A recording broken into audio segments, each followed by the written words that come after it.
bribed or unduly influenced Jared Kushner or other White House officials? Is that something we'd be willing to look into? We've already had a conversation with Ms. Porter. I'm going to answer one time. Ms. Porter and I have pledged to work on influence peddling legislation. We'll take up all the people who have been accused of influence peddling. We'll try to determine whether Jared Kushner has a real business. We haven't been able to find a real business that the Bidens have had yet. Now, just still your time, Mr. So could we expect to subpoena Mr. Kushner's correspondence with the Saudi government or his firm's financial records or financial transactions between Mr. Kushner and his father-in-law? Is that something that we would consider doing as part of that hearing you just discussed? What was the question? If we are serious about looking into foreign money, I saw recently a poster board here about $100,000 to a car dealership. Are we going to be serious about the $2 billion from the Saudi government to Mr. Kushner? My question is, would we be at least subpoenaing Jared's correspondence with the Saudi government and his firm's financial records? Can we commit to doing that? I think it's important to see if there were real legitimate businesses. And if there was influence let me ask you a question. What business was Hunter Biden in? We heard explicitly from Mr. Biden. We heard explicitly from Mr. Biden about his extensive business record and his experience on boards. We heard about that. Time's expired. Mr. Kushner, on the other hand. Chair now recognizes Mr. Fallon for 5 minutes. Mr. Chair, before I start my questions, I'd like to enter into the record, submit to the record an article from the Kyiv Post, and then a second article from the Kyiv Post entitled "Prosecutor General Shokin Resigns," and it's updated. If I can enter this. Without objection to order. Thank you, Mr. Chairman. I sat in on the entire 7+ hour deposition that Hunter Biden gave to this committee, and one of the things that stood out to me was his assertions with a rather braggadocious flair of his business experience and his acumen and his impeccable qualifications. He claimed with quite some vigor, I might add, that he was a brilliant, accomplished, and highly sought-after business commodity. He's very successful, and he had an unparalleled resume that he recited to us chapter and verse to prove it. That was at least the face his lawyers, this administration, and the House Democrats wanted him to wear. Of course, there's another possibility, one that this pesky little thing we call reality, that he was a spoiled, entitled East Coast patrician with a senator and then VP daddy who squandered his many life advantages and spiraled into a decadent behavioral pattern of narcissistic excess and criminal addiction.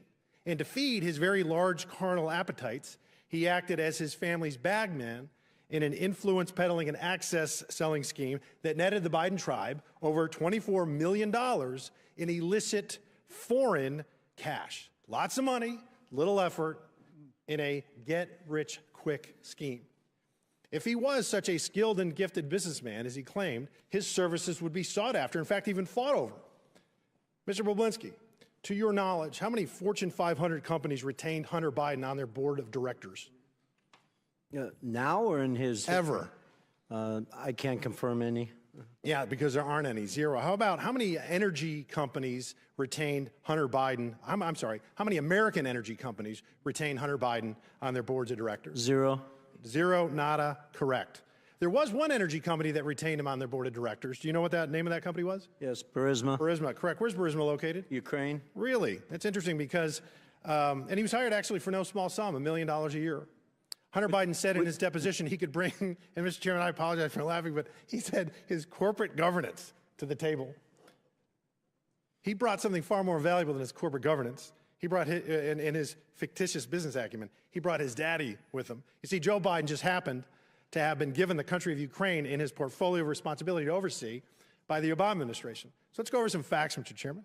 Fact, Burisma and CEO Mykola Zlochevsky had been investigated for corruption. Fact, in September 2015, then U.S. Ambassador to Ukraine Jeffrey Pyatt specifically mentioned Burisma as a corrupt entity. Fact, Burisma was paying the son of the Vice President of these United States $1 million a year to serve on their board. Fact, December 2015, Joe Biden visits Ukraine, demands Viktor Shokin, the Prosecutor General of Ukraine, who's investigating Burisma, his son's boss, be fired. Fact, February 2nd, 2016, Kyiv Post reports Viktor Shokin won a court order to seize assets of Burisma CEO Mykola Zlochevsky.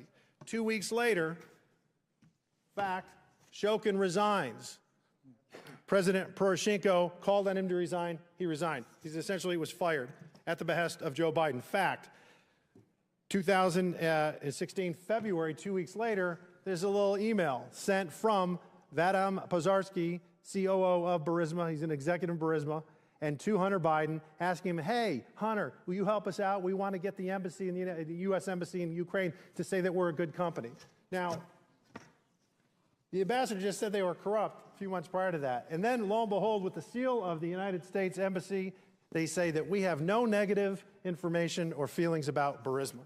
So what changed in those 6 months? It was magic.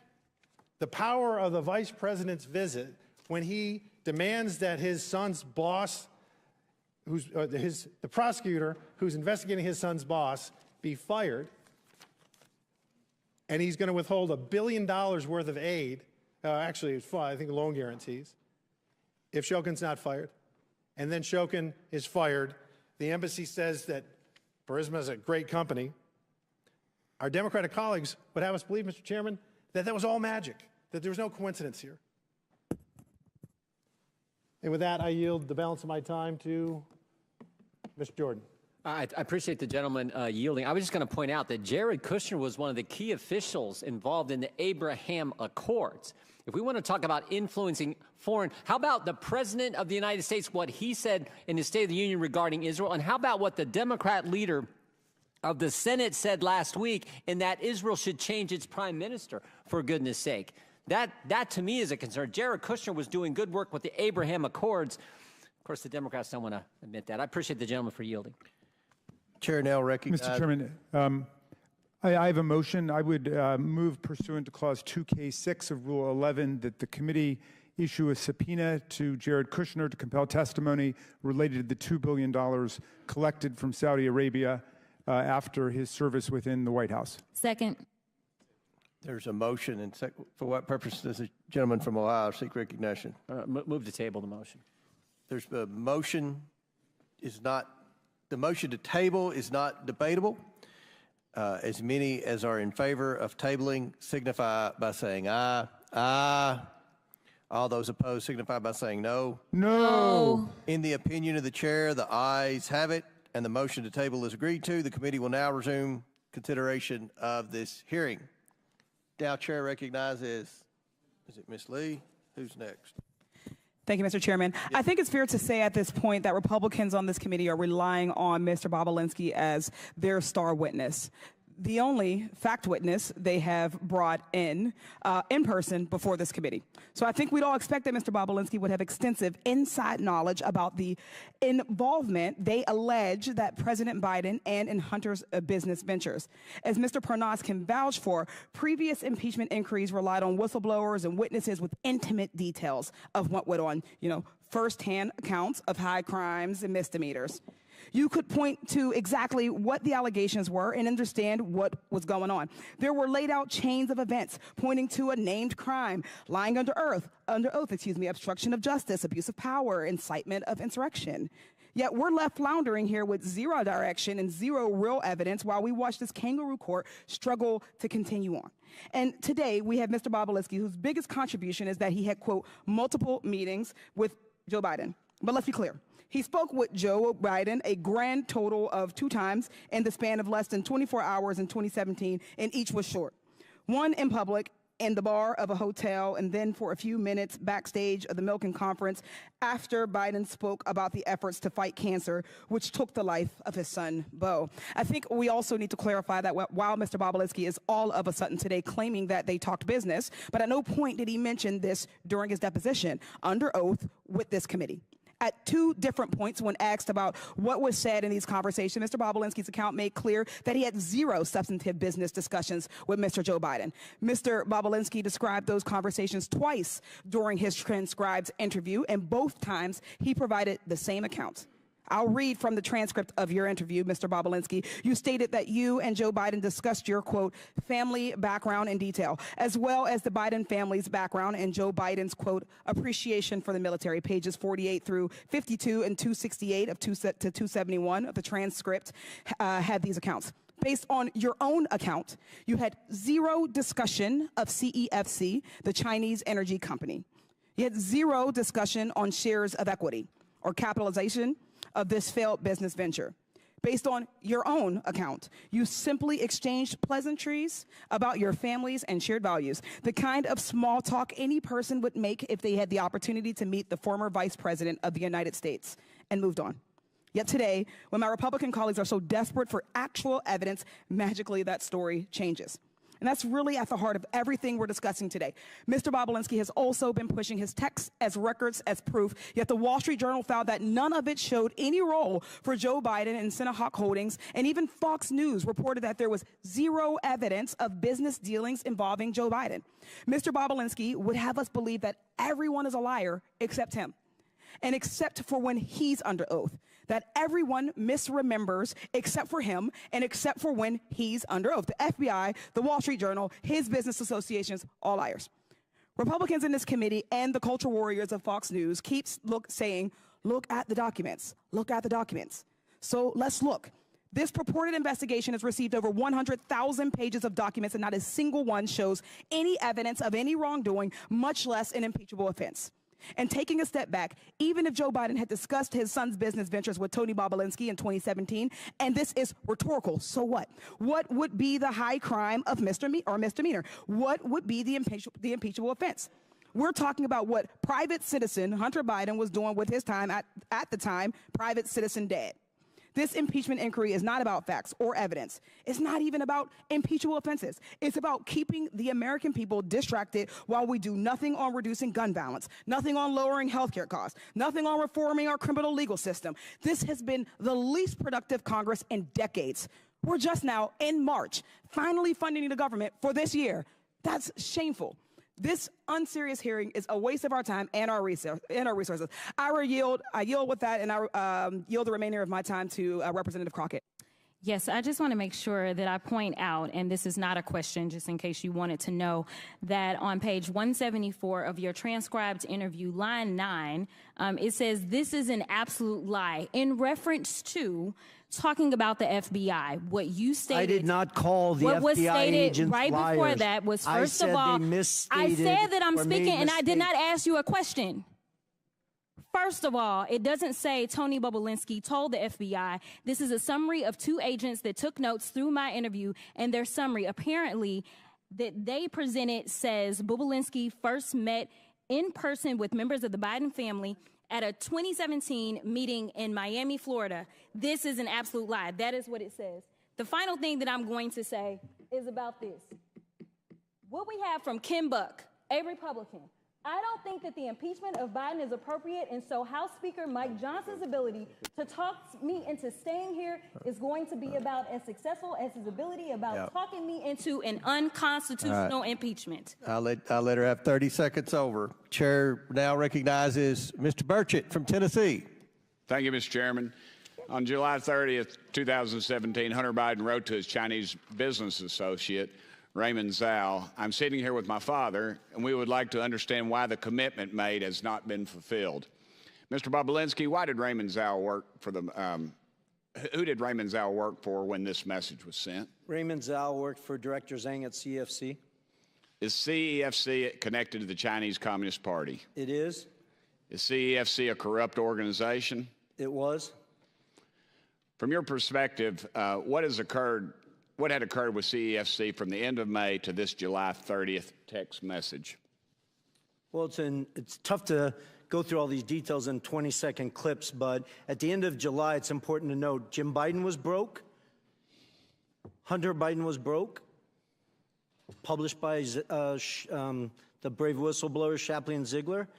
And Hunter made the conscious decision to basically defraud the partners of Sinohawk Holdings and Oneida because he needed money immediately. They've published pages of text messages where he's trying to get money into his bank account.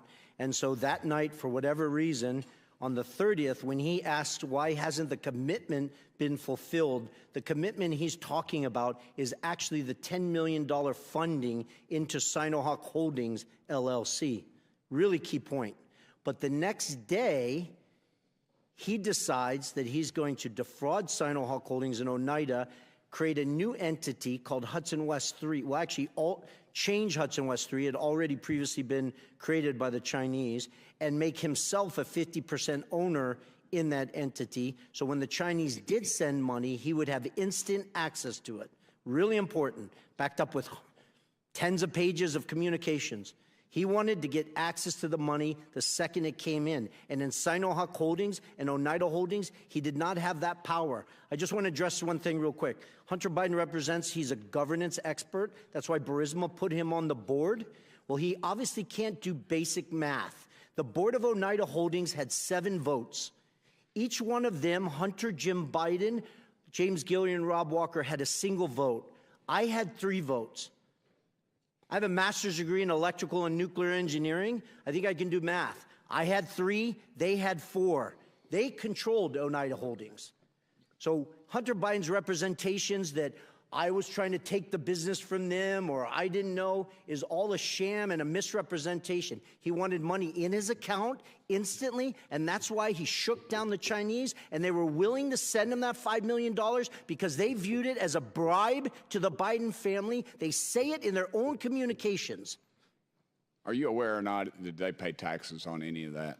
I can only go from public testimony. I was not involved in their taxes. Okay. On July 31st, the next day, Hunter says he hopes Kevin should know that the plan to speak is highly confidential. And Raymond Zhao responded, CEFC is willing to cooperate with the family and the priorities to solve the problems mentioned last night. What family was Raymond Zhao talking about? Was it the family was the Biden family, and more importantly in that text is what is he talking about is the confidential manner. The confidential matter he's talking about were 4 sealed indictments in the SDNY where they were about to indict executives of CEFC that we now know. I didn't know that in July of 2017, but the SDNY knew. Charles McGonigal, who's now apparently going to serve 78 months in prison, ran counterintelligence for the FBI in New York City, where Chairman Yee was dropping $50 million of cash for penthouses in Manhattan. So who you should be asking all these questions are the Department of Justice, the SDNY, the FBI, because they have troves of evidence that back up what was going on in July 2017 and in August 2017. So I apologize, Congressman, to be so passionate and to take your time, but this is what I need you guys, or the focus has to be of your oversight committee. This involved the Chinese Communist Party. They were doing a transaction with Rosneft, which was a Russian-sanctioned U.S.-sanctioned company at the time, and the Biden family was right front and center in the middle of it. Thank you. I'll switch gears for a second. I wish Hunter Biden were here because I'd like to ask him about his taxes. I want to know if he paid his fair share, just like his dad's asked Americans to do. I want to know if he's current on his taxes, and if he isn't, I'd like to ask him when he plans to pay up. Mr. Bob Balinsky, you're a businessman. Did you pay your taxes? I did. Mr. Bob Balinsky actually pays his taxes, unlike the president's son, and yet Democrats on this committee act like Hunter is the believable one out of you two. Joe Biden has no right to lecture the American people about their taxes until he gets his own house in order. Thank you, Mr. Chairman. Very good. Chair now recognizes Mr. Moskowitz for 5 minutes. Mr. Chairman, thank you. By the way, how are you doing? Good? Okay. Mr. Balinsky, over here, how are you doing? Good. So I just have a question. We've been at this for 15 months now in oversight. I know this is your first time here, but do you think Chairman Comer has proven that Joe Biden has committed a high crime and misdemeanor? I believe with all the evidence he's gathered, yes, he's proven that Joe Biden has committed high crimes and misdemeanors. Okay, and so I assume you believe Joe Biden should be impeached. Well, that's up to you guys. But do you believe he should be impeached? It's yes or no. Do I personally believe you. Under constitutional... No. You personally, do you believe he should be impeached? I do. Okay, and you believe that because you believe Chairman Comer has proven that he committed a high crime and misdemeanor? No, because I know that he committed high crimes and misdemeanors. Okay. I was involved and saw them happen. Right, but obviously, with all the evidence, you must believe that all of these hearings for 15 months, that the chairman has proven that, right? You re-ask the question? Sure. I'll sum it up. I assume you believe he should be impeached, but my point is that the chairman has not yet moved for that. And so, look, Chairman, we got like 3.5 minutes here. I mean, Let's just do the impeachment. I mean, why continue to waste millions of dollars of the taxpayers' money if we're going to impeach because you believe you've shown he's committed a high crime and misdemeanor? What are you waiting on? Let's just do it. I mean, by the way, we got Chairman Jordan here also, the double chairman. Why aren't you guys calling for the vote in your committee? When is it going to happen? When can we tell the American people you're going to stop wasting their money and just call for the vote on impeachment? Gentlemen, yield? Gentlemen, yield? Sure. We don't do snap impeachments like you guys. We actually do the facts. We do oversight according to the Constitution. You're never going to call for it. You're never going to call for it. I mean, now you can predict. You can predict the future. How do you know? You guys only have 6 more months probably in power, right, until the election. So are you going to do it in 2 months? You're going to do it in 3 months? Like, tell the American people. Does the Constitution put a time limit on oversight? So I don't think I didn't read that in the Constitution. If you believe you can't call for the impeachment now, then what you're admitting is you haven't yet proven that he's committed a high crime and misdemeanor. You haven't proven it yet. Otherwise, you would call for it, I assume. We're doing our work. Okay, so they haven't proven it, right? They haven't proven he committed a high crime and misdemeanor. Otherwise, we would call for impeachment. So look, the chairman knows me well. I mean, I'm just here to help him, right? And so I just think we should do it today. Let's just call for it. I'll make the motion, Mr. Chairman. I want to help you out. You can second it, right? Like, make the motion to impeach President Biden. Go ahead. It's your turn. You second it. No, nothing. Okay, we got nothing. So I want to, with my last couple minutes, show the American people that they're never going to impeach Joe Biden. It's never going to happen because they don't have the evidence. Okay, this is a show. It's all fake. They just want to do these hearings. It's not leading to impeachment. They're lying to their base on Newsmax and Fox, leading these people to believe that they're going to eventually impeach the president. It's not going to happen at all, ever. Period. They don't even have the votes, even if they had it in committee. They don't have the votes on the floor. They know that. They got members resigning rather than taking a vote on the fake faux impeachment. Just ask Ken Buck, who said the speaker ain't going to get me to take an unconstitutional impeachment vote. I mean, boy. I mean, so look, I mean, if these hearings were a success, right? If what we've been doing for the last 15 months had convinced the American people that Joe Biden committed a high crime and misdemeanor, you can be damn sure they would have called the vote by now, right? But they want it to go on. They either want it to go on because they don't have the evidence. Are you asking me a question? No, I'm just looking at you. Oh, okay. But if you want to talk to me, we can talk. Well, no, I think you haven't read recent data that shows American people are well aware of the Biden's corruption. Perfect. So then ask the chairman why he hasn't called for impeachment, Tony. He's right here. Ask Comer. Hey, Comer, how come you haven't called for impeachment? I'll do it. Watch. Hi, I'm Tony. Hey, chairman, how come you haven't called for impeachment? When are we going to have the hearing? When is the vote going to happen? I mean, you believe it. He believes it. He says it every day on TV. I just don't know when we're going to have the vote. I mean, let's just go. Are you asking me to hold the vote? We can save. No, I just like looking at you. Yeah. We can save the taxpayers millions of dollars. So, I mean, look, I used all of my time to show that this vote is never going to happen because they have no evidence on Joe Biden. I yield back. Gentlemen's time's expired. Chair now recognizes Mr. Burleson from Missouri for 5 minutes.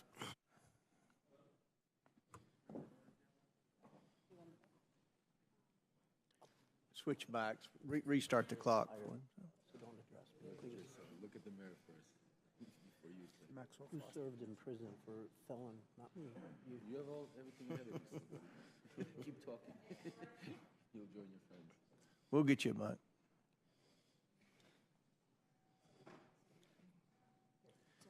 Do you want to go to that one? Okay. Apologies. All right, we good? Now we are. All right. I want to start with Galanis. Mr. Galanis, you've heard the expression, say it, forget it, write it, regret it. Have you heard that expression? Mr. Galanis? Yes, I'm here. Congressman? Have you heard the expression, say it, forget it, write it, regret it? Yes, I have. It was a practice that we used in our business. In whose business? Business with Hunter Biden and Devin Archer. Okay, so it's their expression. Let me ask you a question. Who is Haris Youssef? Haris Youssef is a Ukrainian investor originally from Syria, a longtime colleague of Dmitry Firtash. So he's a colleague of Dmitry Firtash. He was mentioned earlier this hearing. Who is Dmitry Firtash? He's a Ukrainian oligarch very close to the Kremlin that made his fortune primarily in trading gas from Gazprom, the Russian state oil and gas company. So connected to Vladimir Putin, correct?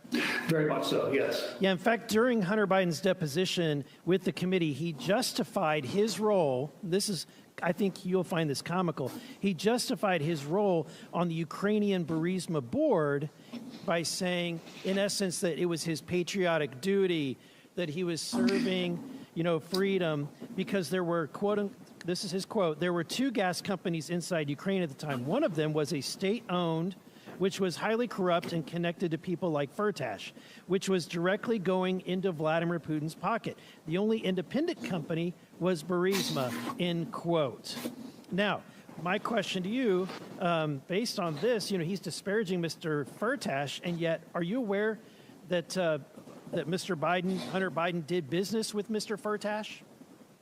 Yes, I am. So let me ask you, what kind of financial transactions occurred between them? What Haris Youssef described to me, and then I was also described to me by others, including Devin and Hunter, was a $5 million payment that was made by Dmitry Firtash, is handled by Haris Youssef through Hunter Biden's law firm. That was deemed a success fee in order to quash an outstanding indictment for which in the United States. So a Putin-connected Russian oligarch wired over $5 million to Hunter Biden's law firm for what activity? What was Hunter supposed to do for that $5.5 million? He was supposed to perform in quashing the indictment that resulted in an arrest warrant for Dmitry Firtash, who is being charged in the United States. Yeah, being charged in the United States in Indiana. So he's supposed to quash that, use his political influence to do so.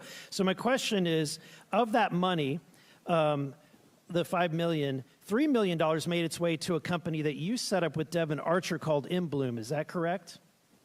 That's correct, yes. And finally, from that $3 million, there was a transfer that was made, and I've got a copy of that, the bank record to prove that, of $275,000. Do you recall that transfer? I do. And it went to which account? Rosemont Seneca Bohai. Rosemont Seneca Bohai.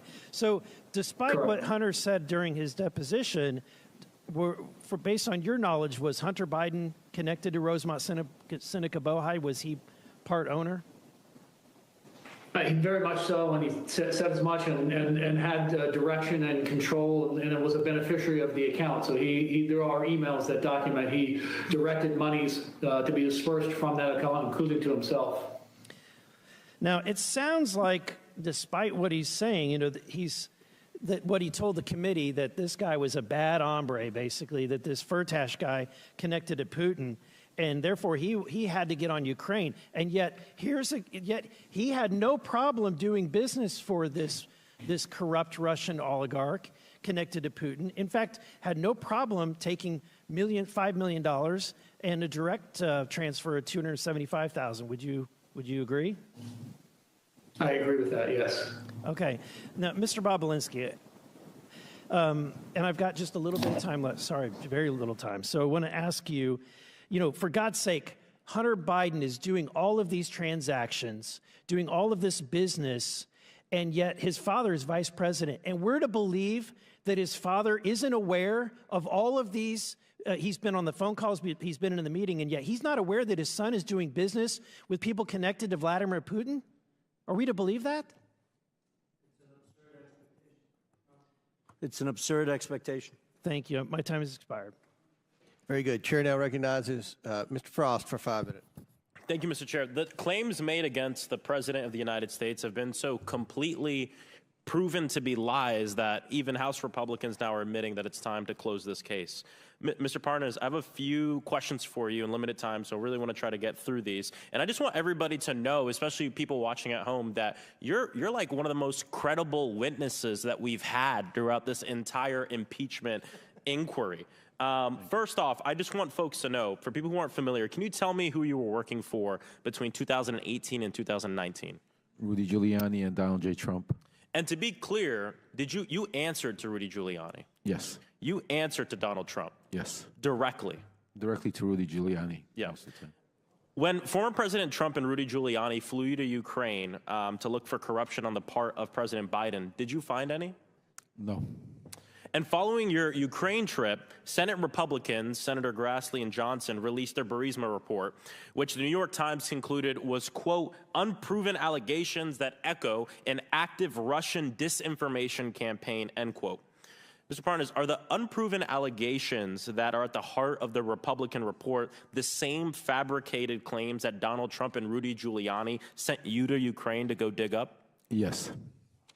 Last summer, you wrote a letter to Congress noting that when the media started to get tired of the smoke screens and using this, one of the authors of the Republican Burisma report would be your, quote, guy in the Senate to push all the information, end quote. What did you mean by that? Senator Ron Johnson was our guy in the Senate. It was told to me that when we push the information, he's going to push it in the halls of Congress. So when the media was getting skeptical about pushing disinformation after they've proven it wrong time and time again, the plan was to have a U.S. Senator, Ron Johnson, to push that disinformation even further. Correct, because we had Congressman Nunes already doing it, so Senator Ron Johnson jumped on board. This Congress, both Chairman Comer and Chairman Jordan, have centered this entire sham impeachment hearing on an FBI tip sheet. This tip sheet made wild claims about bribery that didn't even come close to being backed up. And in fact, it's all being proved to be one big lie. Mr. Parnas, is the allegation in the FBI tip sheet based on the same fabricated claims that Donald Trump and Rudy Giuliani flew you to Ukraine to dig up? Yes. I also want to make it clear that the informant allegedly behind this tip sheet is facing criminal charges for lying about the Biden family and was a known fraud for years before that. The same fabricated claim kept popping up and getting smacked down over and over again. In fact, our colleagues at the Foreign Affairs Committee did some amazing work on this investigation and found that this lie dates back to December 2015, almost 10 years ago. Do you happen to know the article that I'm referring to? I don't know the exact article, but I do know that the lie has started way back in 2015. Started about 10 years ago. It was an article entitled, quote, "The Ukrainian Scam of the Biden Family," end quote. And it was posted to a Russian language media website registered in a city in Russian-occupied Crimea. Mr. Parnas, do you have any doubt that this fabrication claim, the claim that Donald Trump and Rudy Giuliani sent you to Ukraine to try to dig up more information on, is part of Russian propaganda and an effort to destabilize Ukraine and undermine our democracy? As I sit here today, I have zero doubt that Russia's involved. This is a Russian campaign to interfere in our elections. Thank you. I appreciate it. I appreciate it from someone with firsthand experience. Look, to recap, there's no evidence that support allegations that President Biden engaged in corruption in Ukraine. We know this. Mr. Parnas himself has made it clear that we have no doubt, we should have no doubt, that the claims of corruption are lies and conspiracy theories rooted in a Russian effort to undermine our democracy, posted to a Russian language website over a decade ago. This is exactly what Putin wants. And over the years, Republicans have kept moving the goalpost. You just look at the past year, right? First, it was a bribe. Then it was Burisma, nothing. Then it was Hunter Biden's laptop, nothing but some like nude pics that we keep seeing here. Then it was supposed money laundering scheme that turned out to be a family member making a couple of car payments. And now Republicans on this committee have left the pretense of a crime behind and are moving the goalpost to influence peddling, which sounds more like what former President Donald Trump did in his time in office. Look, we've been laughing a lot about this, calling it theater and a sham, which it is. But I also want to bring up that this is really serious. Yes. I mean, we have members of Congress and this committee using Russian propaganda meant to undermine our democracy, to undermine our president. It's not just theater or laughable, but it's a betrayal of our democracy. It was very serious, Congressman. Yes. Chair, Yeah, yield back. time's expired. Chair recognizes Ms. Boebert from Colorado for 5 minutes. Well, Hunter asked for a public hearing. Here we are, and he is nowhere to be found. I guess Biden really does run in the Biden family. Now, Mr. Balinsky, in your testimony, you state, "It is clear to me that Joe Biden was the brand being sold by the Biden family." In your experience, what is the value to Joe Biden in helping his family collect millions from foreign adversaries? What's the value to Joe Biden specifically? Yes. Well, his children and brothers were enriched, which to AOC's questions earlier violate corruption statutes, RICO statutes, FCPA statutes, FARA statutes. Yes, so you would agree that the Biden family was involved in this corruption and influence peddling and selling access to the federal government? I do. Mr. Balinsky, in your experience, did President Biden play a more active or passive role in his son Hunter Biden's business dealings? I quantified it previously as he acted sort of like a chairman. He showed up and shook hands. He's been called the chairman. Yeah, he showed up, shook hands, and that's all the Chinese, Ukrainians, Romanians, Russians, whoever was need. It's not what the Canadians, the Australians, and Americans need, but in those parts of the world, that's what they need. Thank you. And now I'm going to switch over to Mr. Galanis. During his 2020 presidential campaign, then candidate for president Joe Biden said his son did not make any money from China. Did Joe Biden lie? Yes or no? Yes. Mr. Galanis, you are aware of the BHR fund that consisted of Bohai, a Chinese state-backed company, Harvest, a China company, and Rosemont, the Biden entity, correct? Yes, I am. And Mr. Galanis, you're aware that Hunter Biden formerly held 10% of that Chinese entity. And would it surprise you, if you were aware, that Hunter Biden held 10% of this entity well into his father's presidency? You know, I'm aware that it was founded as a business that he owned 50% of 20% or 10% directly from the outset, from early on in 2014. And would it surprise you, Kevin Morris, Hunter Biden's fake attorney, has testified that he now holds that interest? I don't have any knowledge about that, so not much of this would surprise me. Mr. Balinsky, in your testimony, you stated the Chinese Communist Party, through CEFC, successfully sought to infiltrate and compromise the Obama-Biden White House during 2015 and continued through when Joe Biden left office. Would you agree that the CCP compromising the White House is a serious threat to our nation's national security? I do. Thank you. And now Joe Biden has leveraged his elected position to enable the Biden family, their business associates, and their companies to receive over $24 million from foreign nationals and their companies and their related companies. Biden is compromised and is a threat to our national security. After today, it's clear that Joe Biden is a bigger CCP asset than Fang Fang herself will. A threat to our national security. After today, it's clear that Joe Biden is a bigger CCP asset than Fang Fang herself. Will we ever come to the agreement that it is far time that Congress holds the resident of the White House accountable for selling out the American people? Unfortunately, my colleagues to my left have a highly coveted made in China product, a brand, if you will, and that is Joseph R. Biden. Mr. Chairman, I yield the remainder of my balance to my friend from Florida, Matt Gaetz. Mr. Parnas, how much time did you spend in prison? 4 months.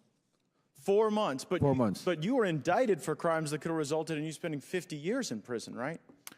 Right, they were false crimes. The judge saw through it. Well, you went to trial and you were convicted, right? I went to trial, correct. And the crime was that you were trying to acquire marijuana licenses, and you took money from a Russian oligarch, and you tried to use that money to go give political donations and do what you had to do to acquire marijuana licenses. Is that about right?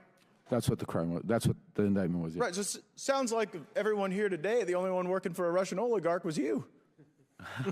Right? I mean, yeah, it was. I just heard you. It's public information. Yeah, no, I just heard you wax poetic. I got paid $200,000. You know how much I got paid. You were really worried about our democracy, and you were here to warn us, but you were working for a Russian oligarch wanting to get marijuana licenses, but then you didn't even do it. The fraud you committed against the Russian oligarch was that instead you spent the money on yourself.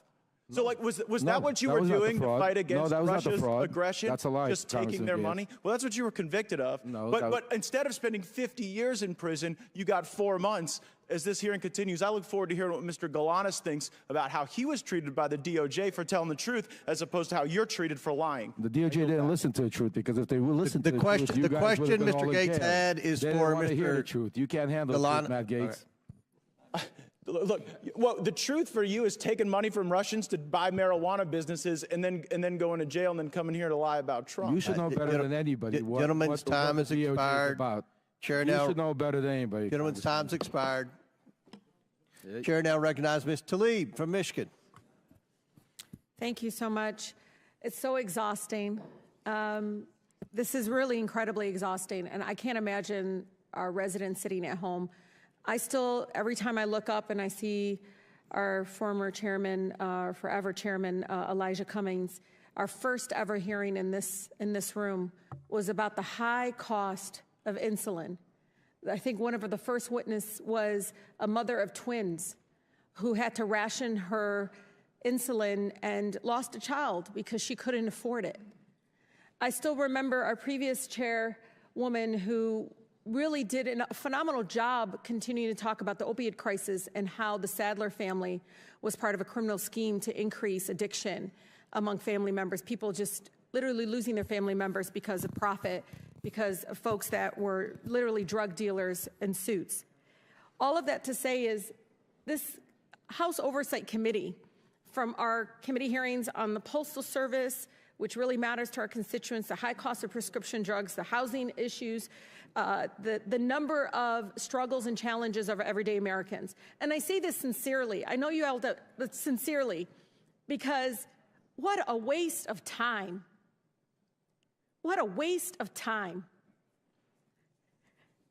Just even some of the colleagues of my folks here continue to say this is a waste of time. I mean, Representative Niels said, quote, I don't think we have the will to impeach Joe Biden. Just for the record, impeachment isn't something you have a will to do. It's something you have to have evidence to do. Which brings me to next, I mean, you know, you heard about Rep. Don Bacon, who said, when the staff tells you that they can't identify a particular crime, there's a problem. That's a problem. I mean, you can go on and on. One top Republicans admit that there's no conclusive evidence of impeachable offense that shows Biden acted improperly while in office to enrich his family members. I mean, it goes on and on. Former Oversight Chair Darrell Issa, who serves on Judiciary Committee now, said, I think he goes on and says, there's no clear sense of where the impeachment inquiry is going. It goes on and on. I mean, look, you all, this is an incredibly important committee. We could be doing some phenomenal things in holding currently the Biden administration a number of issues. Like, I want to know about the American Rescue dollars and where that money is being used. Is it being used towards public health? Is it being used towards the crisis that continues to happen in many of our families being impacted by long COVID symptoms? I mean, these are things that we could be doing right now in this chamber. We're not. We're doing this over and over again, and it's a waste of time. I literally, every time I talk to my constituents about this, they don't bring this up. They said, God, when is this going to be over with? I tell them, my colleagues do not know how to lead the campaigning at the steps of the Capitol. When we come in here, we have to literally put that aside and work for our constituents. Work on getting some sort of understanding where we can prioritize making sure that we have access to clean water. What is going on with the lead abatement program within the administration? Talking about the specific challenges that we continue to see in our healthcare system. All of that. Again, we can hold the Biden administration together, Mr. Chairman, on a number of issues we can see eye to eye on, and saying we need to use this committee to open it up to be the watchdog committee that we are. Instead, we really sincerely are wasting the time of the American people doing this. This is awful. For them to see us going back and forth like this, it's so disenchanting for them. And you all wonder why the numbers out there of favorability towards Congress is so low. They really have no faith in us because of this. This is the kind of stuff we do.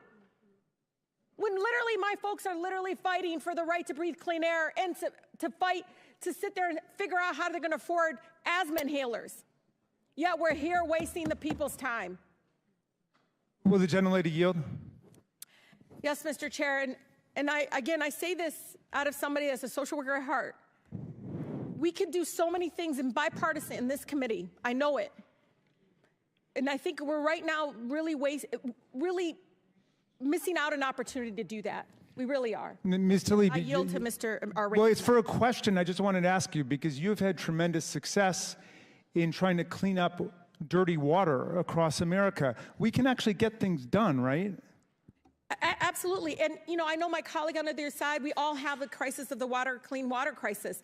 We could literally bring in folks in the EPA, bring folks into this chamber right now and ask, where is the Biden administration on the development of their lead abatement initiative? These are the things that I think very much many of my mayors, my local electeds, many of the state folks are asking, what can we do as members of Congress to basically have more transparency in where the priorities are? But again, I really say this sincerely to all of you.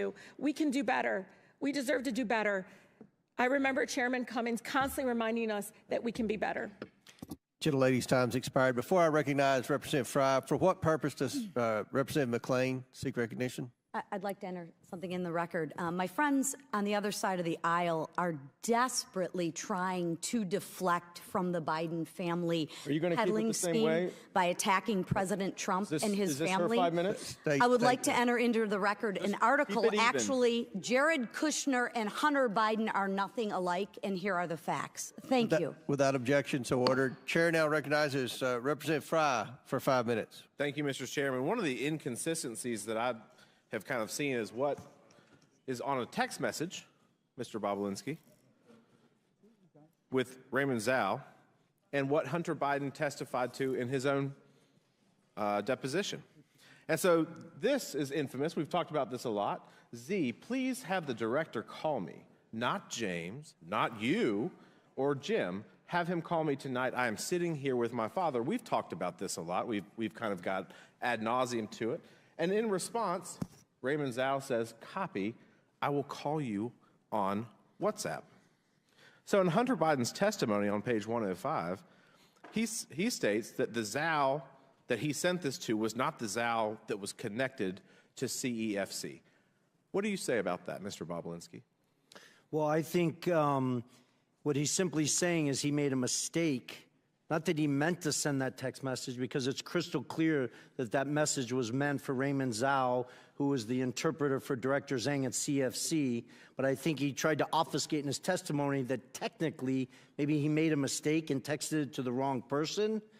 I can't speak to whether then he corrected that, but I do know, based on the communications, that he got on the phone with Raymond Zhao and set the record straight and exactly went through what he thought he was sending him in that message, because it's followed up where they say, they sort of snap to and say, we'll cooperate with the family. Why were they willing to cooperate with the family? Because effectively they were bribing the Biden family to get them to help them with the 4 unsealed indictments in the SDNY, which is the only thing that mattered to CFC. And Raymond Zhao, you said he was an interpreter, but he was a little bit more than that, too. He was like a chief of staff interpreter. Correct. So he was kind of the handler for the CEFC business. Yeah, he spoke good English. Director Zhang spoke very little English. Right. So to the extent that this was the wrong Zhao, I mean, I'm no rocket scientist, but if I get a text message and it's somebody that it's a different Russell, I'm going to say, you've got the wrong guy, correct? Yeah, I believe Henry Zhao probably, his argument is he sent it to Henry Zhao. I'm assuming there's a text message somewhere where either Henry Zhao responded, hey, I think you meant that for somebody else. Instead, we just see, copy that. I'll call you on WhatsApp, right? Right. So if you were perplexed as to why you received a random text message that wasn't applied to. Well, that's actually Raymond Zhao saying, I'll call you on WhatsApp. That's what I'm saying. Yeah. So the purpose, the issue that he brings up, though, is that he was confused and it was the wrong Zhao. I want to ask you a couple more questions real quick. Hunter Biden's transcript on page 42, he said, I officially began to work for CEFC when I received a retainer from CEFC in early or spring of 2017. Is that true? Well, it goes back to the word official. He's parsing words. Hunter Biden started working for CFC in the fall of 2015 and worked for CFC throughout 2016. That was confirmed to me by him, by James Gilliar, by Rob Walker, numerous face-to-face conversations on it, right, numerous meetings. So this is not true. On page 48 of his transcript, Hunter is asked, he's never interacted with any of your business associates. Is that correct? The he's referring to is Joe Biden. Is that true? That's a lie. Hunter lied to the committee about important details concerning his money demands and threats to CEFC based on this WhatsApp message right here. On page 105 of his testimony, Hunter states, quote, my father had no awareness of the business I was doing. Is that true? That's a lie. You also talked about how Jim Biden also lied extensively throughout his own testimony, and that Jim was selling plausible deniability for many years so that he could not tell the truth from a lie. On page 100 of Jim Biden's transcript, Jim is asked, do you recall having a meeting with Hunter Biden and Tony Balinsky and Joe Biden? Jim's response was absolutely not. Jim states that Joe Biden never met with Tony Balinsky. Is that true? That is a lie, and I'm shocked that his lawyer sitting next to him, a former U.S. attorney, allowed him to say that lie 3 different times in that transcribed interview. Right. When pressed, he continued to double down on that. He got excited. His lawyer had to calm him down, and he continued to lie about it. On page 124 of the transcript, Jim Biden states, quote, it was Hunter Biden, myself, Gilliar. I don't know. It was the 5, okay? And everybody was 20% okay. You know what? It was never executed. It was never signed. And he's referring, of course, to the contract or the agreement. Is that true? That's a lie. He fully executed the legal document, Oneida Holdings LLC, as did Hunter, James Gilliar, Rob Walker, and myself. Thank you for your testimony today. Thank you. Yours has been the consistent testimony throughout this process, unlike the other people who have come before this committee. And with that, Mr. Chairman, I yield back. Very good. Chair now recognizes Ms. Presley from Massachusetts for 5 minutes. Thank you, Mr. Chairman. When Elijah Cummings was the chair of this committee, he often reminded us that our role was to be in an efficient and effective pursuit of the truth. So I'm going to try to do exactly that because this farce has gone 15 months, 10,000 documents, and 11,000 hours too long, and we've got a lot of ground to cover here. Mr. Parnas, thank you for being here. Last year, you wrote a long letter to Chairman Comer detailing your extensive role in the, quote, campaign orchestrated by Giuliani and Trump to dig up dirt on the Bidens and to spread misinformation about them through various networks, including government officials, journalists, and Fox News personnel, unquote. When that campaign failed to find dirt because, well, there was no dirt to be found, the former occupant of the White House demanded that Ukrainian political officials announce investigations into the Biden family in order to smear Joe Biden prior to the 2020 presidential election. Yes or no, Mr. Parnas, before Trump and Rudy Giuliani tasked you to try to find dirt on the Bidens in Ukraine, did you ever interact with Mr. Trump? Before they asked me, yes, I've had many interactions. Okay. And you wrote to the committee that in late 2018, you attended a holiday party at Trump's White House, as shown in this picture. Can you describe your interactions with Donald Trump during this party? Yes. We came to the event. It was a Hanukkah party. Rudy Giuliani joined us. We were supposed to all go to the residence, but at the last second, Rudy said to wait for him downstairs. He was going to go meet Trump himself and update him on everything that was going on.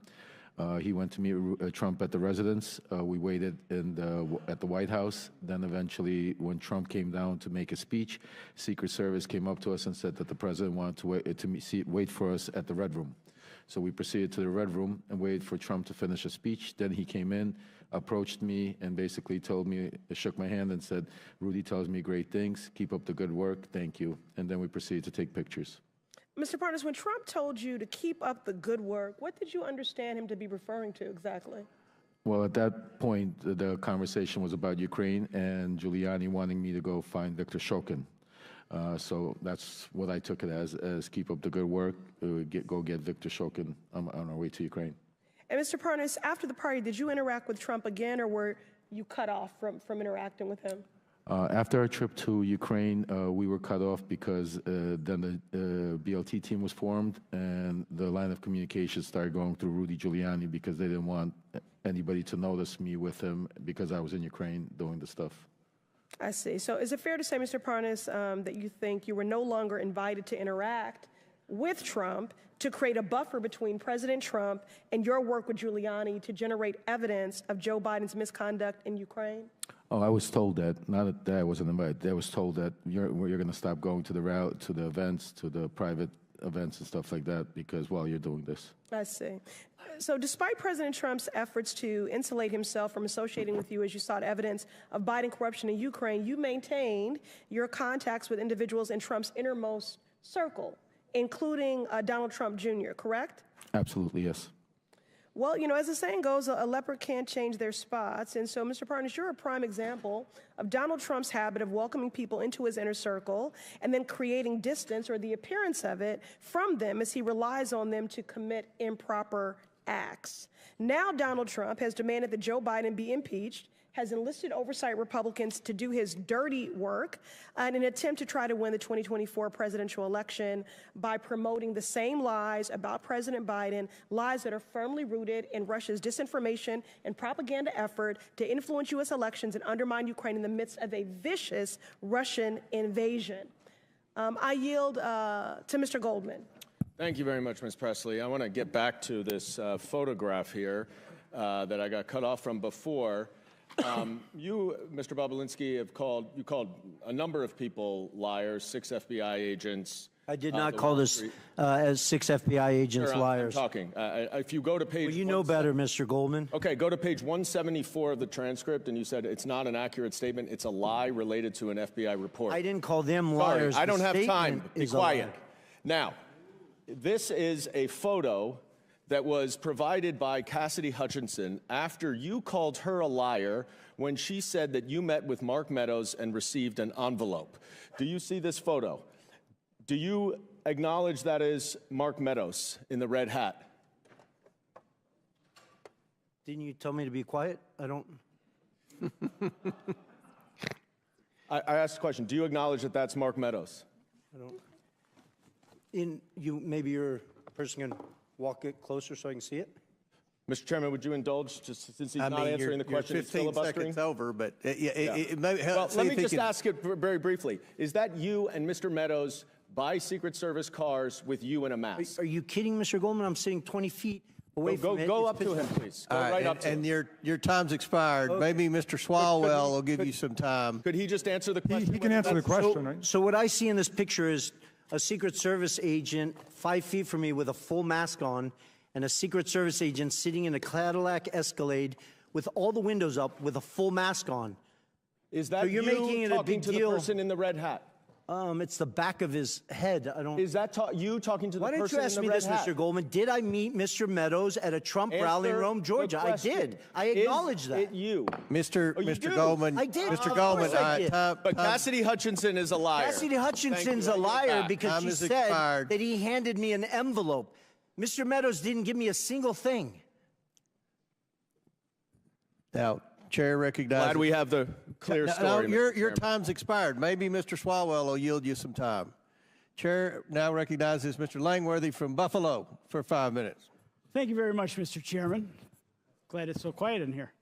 On the first day of the Biden presidency, then Press Secretary Jen Psaki claimed that President Biden's objective and his commitment was to bring, quote, transparency and truth back to government, to share the truth even when it's hard to hear. That is obviously laughable, just about as laughable as when Hunter Biden claimed that he was trying to avoid wire fees when he had Rob Walker launder a $1 million payment from a Chinese company through 16 different bank wires to Hunter, Hallie, and Jim Biden's accounts. If you're trying to avoid wire fees, then why send 4 different wires over 3 months to the same account? It's a total joke.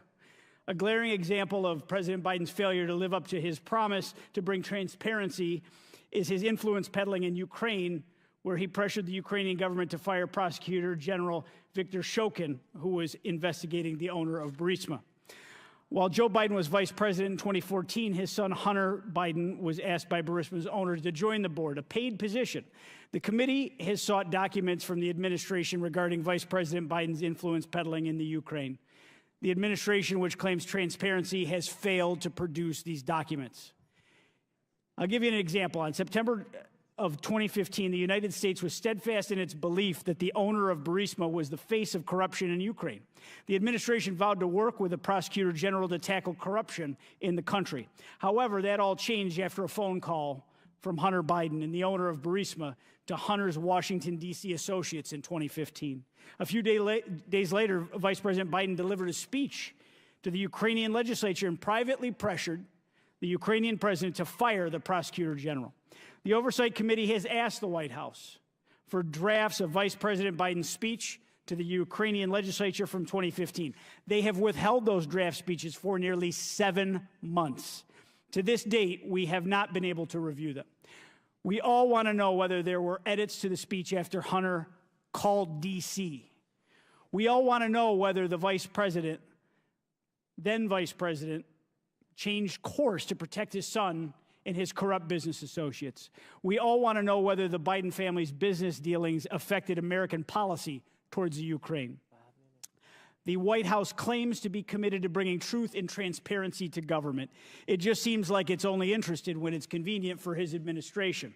Now, Mr. Balinsky, did Hunter ever tell you at any point the value of the Burisma income to him? Call him ever mentioning that to me. Okay, did he ever say it was his only income at that time? Oh, okay. Actually, I stand corrected. There's a text message. I never discussed it with him. I was in Monaco at the Grand Prix. He was in Monaco for the Burisma board meeting. He set up a meeting with me. He didn't show up at that meeting. Obviously, you can imagine I wasn't too happy. And he responded to a text me asking him what's going on. And in that text, he states he's on the back of Kola's yacht fighting for the only income he has, but it wasn't from Burisma, it was from the Kazakh deal that he's talking about. I never discussed that with him after that. That was a single exchange between him and I. No. Corruption and a lack of transparency from the Biden family have been common themes through the House Oversight Committee's investigation. And even when asking for simple drafts of then Vice President Biden's speech in the Ukraine, the White House has been anything but transparent. President Biden has done and will continue to do everything in his power to cover up the truth, especially when it's hard to hear. And I yield back, Mr. Chairman. The gentleman yields back. Mr. Balinsky yields back to me for 1 minute. Is there anything that you want to respond to? No, you don't worry about Mr. Goldman. We don't pay any attention to Mr. Goldman either. But is there anything that anyone said up here that you want to take about 55 seconds to respond to? It's tempting. I mean, my biggest appeal to everyone in this room is I wish you would spend the time focusing on the fact that the Chinese Communist Party infiltrated the White House of the United States of America through the Biden family. I don't say that lightly. It's not a joke. I was willing to die for this country, as was my father and both my grandfathers and my brother. This is serious, serious stuff. We should be asking how that happened. Take the Biden name and the Biden family completely out of it. How did the Chinese Communist Party infiltrate the White House of the United States of America? Let's start there, focus on those facts, what they did, how they did it, why they used money, why they used private enterprises instead of military stuff and other stuff. That is huge to our national security. So I appreciate you yielding that time to me, Mr. Chairman. Well, thank you, and I'll just say this. Ms. Tlaib and Ms. Presley criticized the investigation, but I think most Americans care about public corruption, and they realize the FBI hasn't done the job, the DOJ hasn't done their job, the IRS hasn't done their job. They've been told to stand down. All that's left is the House Oversight Committee, and we will do our job. And pursuant to the previous order, because votes have been called again, the committee stands in recess subject to the call of the chair. The committee will reconvene 5 minutes after floor votes. Reconvene. Chair recognizes Mr. Swalwell for 5 minutes. Mr. Balinsky, in your interactions with the Biden family, which you've told us all about throughout the day, did you ever observe the Chinese government grant 22 patents to any of Joe Biden's children while Joe Biden was in office? I did not. Did you ever observe the Chinese government did you ever observe Joe Biden ever own or operate any hotels while he was in public office and take millions of dollars from foreign governments? I did not. Did you ever observe Joe Biden employ any of his children or their spouses in the White House as vice president or president? I did not. I can't speak to that. Did you ever observe, while observing the Bidens install a family member to be the co-chair of the DNC? I'm sorry, ask the question again? Did you ever observe the Bidens install a family member to be the co-chair of the Democratic National Committee? I did not. Did President Biden or anyone in his family take $2 billion from the Saudi government? Not that I'm aware of. Did President Biden or anyone in his family get fined $355 million for tax fraud? Not that I'm aware of. Mr. Parnas, as you've observed Mr. Balinsky today and his fealty and dedication and loyalty to the Trump family, is that something you recognize as somebody who was also in that cult before? Absolutely. Is there hope for our man Tony here? Very little, I think, until he hits a brick wall. And in your experience, on a scale of 1 to 10, how eager was the Trump campaign in your interactions to manufacture dirt on Joe Biden? 1 to 10, 10 being the highest. 10 plus. 10 plus. Would it surprise you, Mr. Parnas, that the Russians and in their disinformation campaign outlets have often cited Chairman Comer's testimony and allegations against the Biden family to make their own allegations against Joe Biden? No, it doesn't surprise me because that's exactly what they want to happen. Mr. Chairman, it's over. It's over. It's time to pack it up. And I want to give you the top 10 reasons why impeachment is dead. Number 10, your key witness today is testifying from the slammer. Number 9, key evidence of a bribe that you all relied on.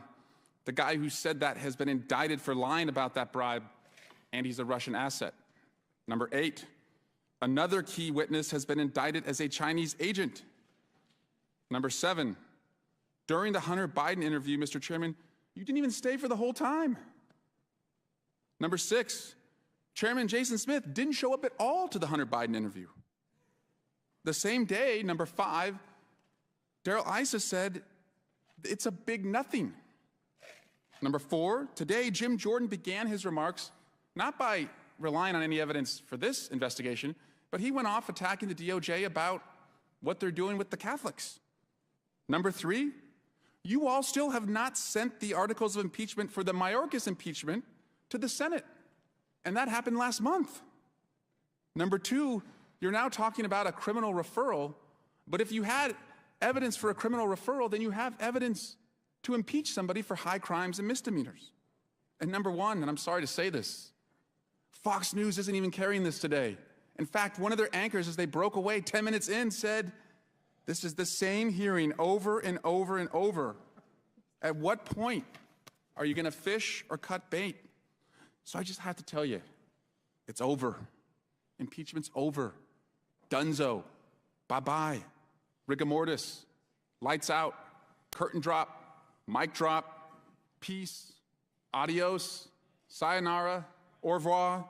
Or a language that you all understand, Doi Sivdanya. Did I say that right, Mr. Parnas? Yes. I dare you to impeach, but you won't because you don't have the evidence. And because you don't have the evidence, you don't have the votes. Guys, it's dead. And so I'm here to pronounce the time of death.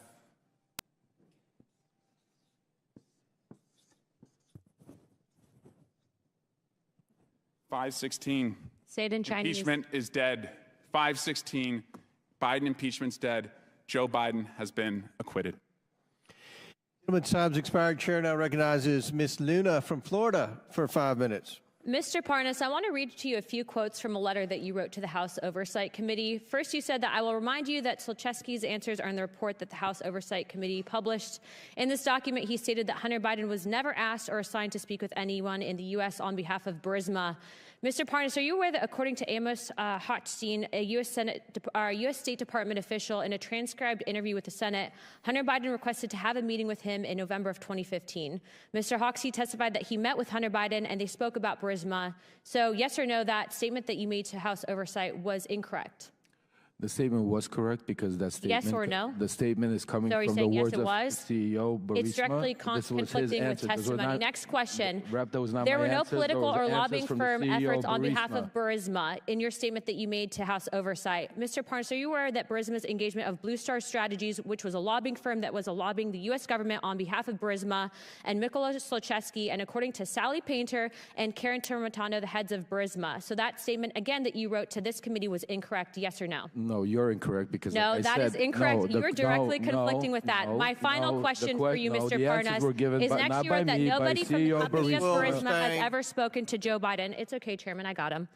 Mr. Parnas, Devin Archer testified to this committee that Vadim Pecharsky, the corporate secretary of Burisma, sat down for dinner with Joe Biden. So that statement also was incorrect that you wrote to this committee, yes or no? No, it's not incorrect. Mr. because- Chairman, I think this witness's credibility is shot. I'd like to give the remaining of my time to the amazing representative from Florida, Representative Matt Gaetz. Very good. The Democrats could have sent anyone. They could have sent Hunter Biden. They could have sent Joe Biden. They could have sent Rob Walker. They could have sent Devin Archer. The Democrats could have sought any person to come and refute the direct evidence backed up by bank statements, backed up by calendar entries, backed up by emails, backed up by text messages. And who did the Democrats send to clear the name of Joe and Hunter Biden? They sent Lev Parnas. Lev Parnas, who was charged with enough crimes and violating our campaign finance laws to, serve 50 years, but he gets 4 months. And the big, grand criminal conspiracy Mr. Parnas is involved in is using Russian oligarch money to try to get marijuana licenses, which seems odd, and then using that Russian money to plow into campaigns in order to achieve that objective. But the fraud he committed wasn't just on our election system by plowing Russian money, it was also a fraud on his own investors who didn't get it. So I guess, Mr. Balinsky, as you hear Maxwell Frost, my colleague on the Democrat side, say that Mr. Parnas, fresh off of his prison time, is the most credible witness we've had to address these business dealings, what's your reaction to that? I think it's laughable that the Democrats are asking Lev Parnas to weigh in on my credibility, a convicted felon that served jail time. I have an impeccable record. Now, he warned me earlier in this hearing that they're coming for me.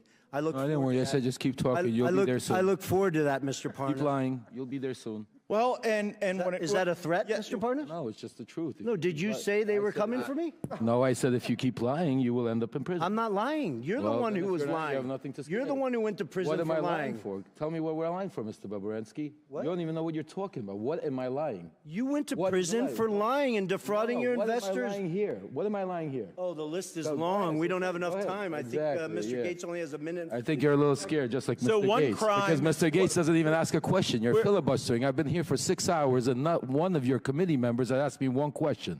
You want to hear the truth? I asked a question about your illegal business I've been here for 7 hours. Mr. Balinsky, ask me some questions. Fraud is a crime, right? Go ahead. Correct. Fraud is a crime. Fraud is a crime, and you observed fraud on the part of the Bidens, right? I did, crystal clear. So much so I had an independent law firm spend $300,000 to analyze that fraud and put together a fully ready, fileable lawsuit against the Biden family. And bribery is a crime, right? Correct. And what you observed with Joe Biden trying to get you into this business deal with Hunter Biden, what you later learned about that business deal and how the money was flowing from the Chinese Communist Party to Hunter Biden, to other members of the Biden family, did that concern you as a potential feature of money laundering?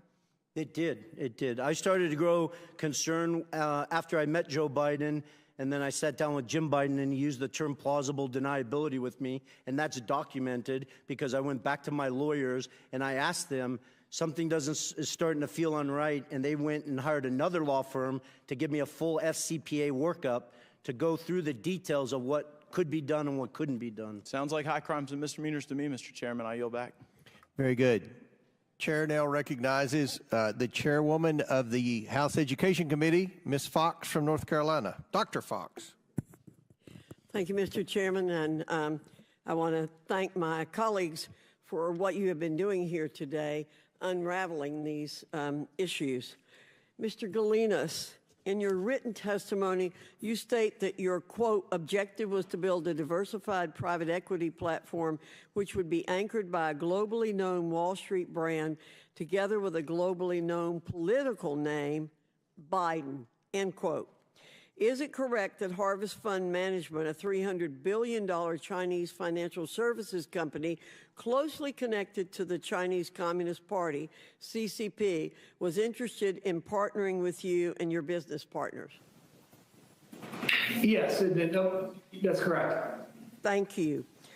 Why was the CCP-connected Harvest Fund Management interested in doing business with you and your partners, Hunter Biden and Devon Archer?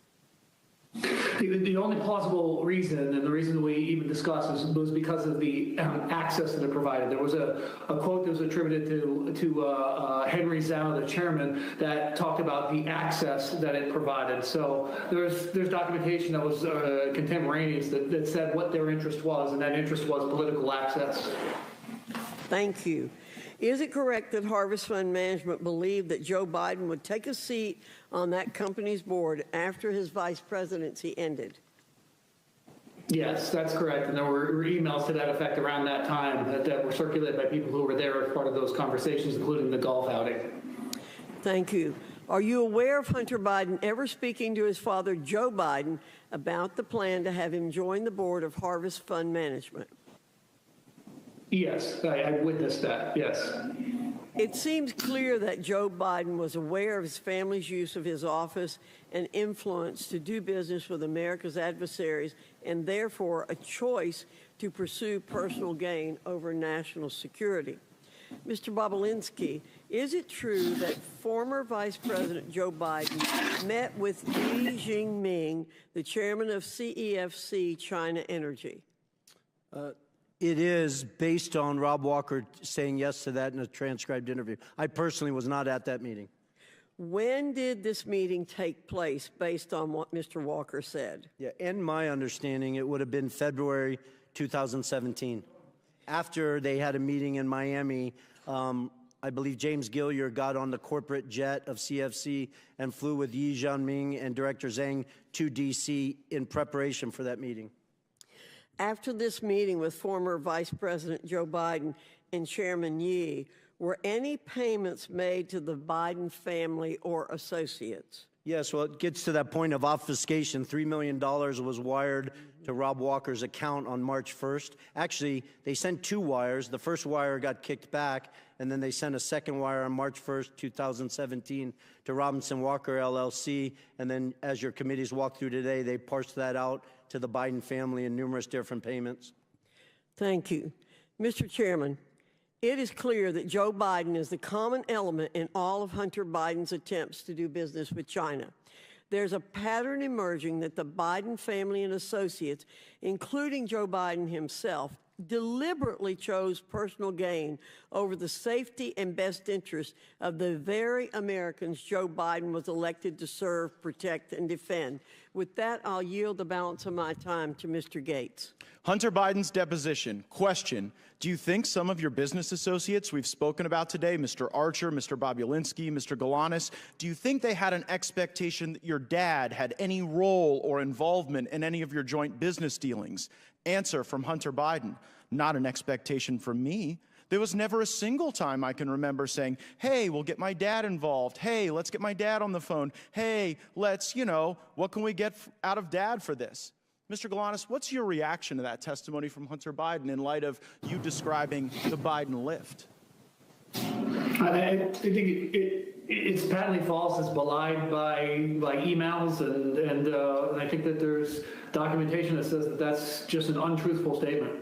And what I'm trying to understand, Mr. Galanis, is there you are sitting in a prison cell for a financial crime where you were an associate with Hunter Biden and some of the other players there, and they're out enjoying Southern California, and you're sitting in a prison cell. and they've got the ability to come and give this false testimony to Congress. Is it your belief that the Biden Justice Department retaliates against people who speak out against the Bidens and their crimes? I'm living that. I think to clarify, I took responsibility for my crimes. I pleaded guilty. I've served 8 years of clean conduct, and I think I've rehabilitated myself quite a bit in that period of time, and evidence, a track record. But I would say that there is unquestionably a pattern of 2 tiers of justice, and that's become a popularized term, and it's something that a lived experience that I've gone through. Yield back. Before I recognize Mr. Waltz, for what purpose does Mr. Bigg seek recognition? I want to include an article in a record. The article is entitled, "Tlaib renews her, quote, impeach the MFer, close quote, call against Trump." Without objection to order, for what purpose does Mr. Gates seek recognition? Mr. Chairman, I seek unanimous consent to enter into the record the press release from the Department of Justice, Lev Parnas sentenced to 20 months in prison for campaign finance, wire fraud, and false statement offenses. Without objection, so ordered. Chair now recognizes Mr. Waltz from Florida. Thank you, Mr. Chairman, and I find it incredibly rich. Mr. Swalwell is going to come to this committee and lecture us about how China penetrates our government. I think that's something he may know a thing or two about, but let's talk about how China has penetrated the highest levels of this government, including this president and this White House, because I think the visual is incredibly important. Mr. Balinsky, Hunter Biden portrayed Chairman Yi, the chairman of CEFC, to Jim Biden as a protege of Xi. Is that accurate? Not only is it accurate, and it wasn't just Hunter Biden, it was James Gilliar, Rob Walker. I wouldn't have used the word protege. They just basically, You don't run China's largest state-owned energy company without being close to Chairman Xi. Correct. Right, fair enough. And by the mid-2000s, Chairman Ye ran a business empire estimated, as much as you can estimate a Chinese state-owned enterprise, tens of billions, including, and from a national security standpoint, this is the critical piece here, including implementing China's Belt and Road Initiative, not just all over the world, right here in the United States. Is that accurate? 100%. So CFC was effectively the shadow arm of the Chinese government deploying tens of billions of dollars around the world, very well documented. At its peak, I think it was doing $50 billion of revenue per year, one of the top 5 largest. Debt diplomacy, where they are taking electrical grids, they are bribing officials, they take as collateral, not just grids, ports, airports, key infrastructure that the Chinese government could then leverage and use against any country, but also here in the United States. I mean, that's how the Belt and Road Initiative works. Heck, I was just in the Armed Services Committee with the commander of Indo-PACOM, our Pacific Command, talking about how China is basically gobbling up infrastructure around the world, including here. So by the mid, 2015, 2016, Hunter Biden's developed a very lucrative business relationship. By 2017, Hunter Biden's forged such a partnership with Chairman Ye that he planned to share an office space with him and then just removed Vice President Biden at the House of Sweden in Washington, D.C., correct? Correct. So here's what's interesting, and building on Chairman Fox's questions, within days of him leaving the vice presidency, ostensibly for work performed, $3 million flows through these shell companies that we've depicted here. I mean, you could see how complicated this is, but the key piece is the flow to Hallie Biden, to Jim and Sarah Biden, to Hunter Biden and his various affiliates. And the kicker here, Mr. Chairman, is that we know Hunter is then complaining about paying all his dad's bills. He's complaining to the other relatives saying, you freeloaders, I'm having to use all this money to pay the big guy's bills, house renovations and all kinds of things, correct?